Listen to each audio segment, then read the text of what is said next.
यहाँ 3 सेकंड्स दिया होगा तो क्यों नहीं यूज कर सकते? तो इसने बोला कि एक बॉल है जिसको यहाँ से u स्पीड से थ्रो किया गया है, तो ये लास्ट t सेकेंड में कितना डिस्टेंस ट्रेवल करेगा। तो पहले हम पता कर लेते हैं कि इसका टाइम कितना है, टाइम ऑफ एसेंट है कितना। तो वो फार्मूला जब v बराबर u प्लस AT में अप्लाई किया तो इससे मुझे पता चल गया फाइनल हाईएस्ट पॉइंट पे v 0 होता है और u और g माइनस लेंगे क्योंकि बॉडी अपवर्ड मूव कर रहा है। और इस टाइम को कैपिटल T में ले ले रहा हूँ कि इस बॉल को हाईएस्ट पॉइंट पे जाने में आखिर टाइम लगा कितना है। तो u/g इससे आ गया t बराबर। तो यहाँ से यहाँ तक जाने में जो टाइम लगा है उसको t लगा है, वो कैपिटल T, जिसका वैल्यू आया है u/g। ये समझ में आ गया। हाँ सर। अब ये बोल रहा है कि लास्ट t सेकेंड, तो अब मैं मान रहा हूँ कि यही इसका लास्ट t सेकेंड है। ये t का वैल्यू 2 भी हो सकता है, 4 भी हो सकता है, कोई भी वैल्यू हो सकता है। तो यहाँ से हमको यहाँ का वेलोसिटी पता होगा और यहाँ का तो वेलोसिटी 0 है, तो यहाँ से यहाँ के लिए अप्लाई हम कर सकते हैं। लेकिन ये डिस्टेंस भी हमको पता नहीं है, इस पॉइंट से इस पॉइंट के बीच का डिस्टेंस भी पता नहीं है। टाइम पता है तो इस पॉइंट का स्पीड पता नहीं है। ये पॉइंट ए मान लेते हैं, ये बी और ये सी। तो लास्ट t सेकेंड जिसकी ये बात कर रहा है उसके लिए b इनिशियल पॉइंट है और c क्या है, फाइनल पॉइंट। तो b पॉइंट का वेलोसिटी पता ही नहीं है, u भी पता नहीं है मुझे और s भी पता नहीं है। तो इसको इनडायरेक्ट रूप ऐसे हम लोग सॉल्व कर सकते हैं इनडायरेक्टली कि हम ये वाला डिस्टेंस निकाल ले रहे हैं और उसमें से ये डिस्टेंस को सब्ट्रैक्ट कर देंगे। तो क्या b से c का डिस्टेंस बच जाएगा, है कि नहीं? हाँ सर। तो a से c का डिस्टेंस कैसे निकालेंगे, v square equal to u square plus 2as। तो v 0 होने वाला है और u गिवन है क्वेश्चन में, और 2g माइनस था इसलिए 2g हो गया और s। तो इससे पता चल गया मुझे कि जो a से c है यही है ना s, ये a से c के बीच के जो दूरी है वो कितनी आएगी, ये इससे पता चल जाएगा।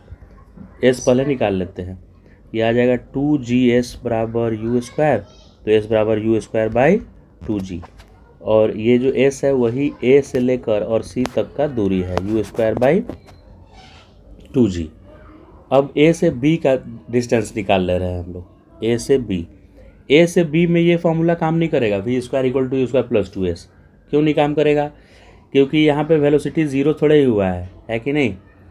तो इस बार s बराबर ut plus half AT square लिखेंगे हम a से b का डिस्टेंस निकालने के लिए।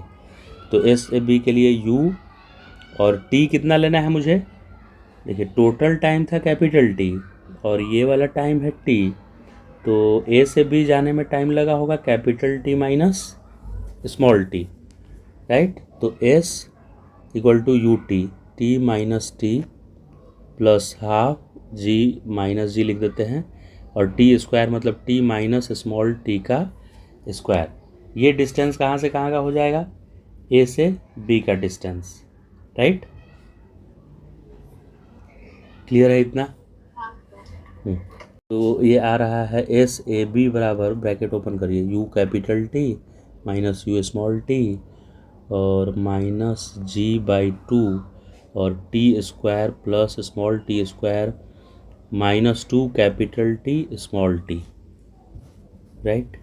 तो अभी चूँकि ऑप्शन जो दिया हुआ है उसमें कैपिटल T वाला कोई टर्म नहीं है, तो SAC जो निकाले हैं ना हम u स्क्वायर बाई 2g, उसको इस मेथड से भी निकाल सकते हैं। s बराबर, जैसे मैंने फॉर्मूला लगाया था v square equal to u square plus 2s, उसके जगह पर ये भी तो निकाल सकते थे, s बराबर ut plus half AT square.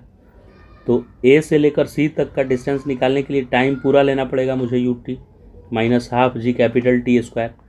तो ये SAC को आप ये भी लिख सकते हैं और ये भी लिख सकते हैं, लेकिन हम ये अभी लिखेंगे, यानी u स्क्वायर बाई 2g को मैं इससे रिप्लेस कर सकता हूँ, ut minus half GT square.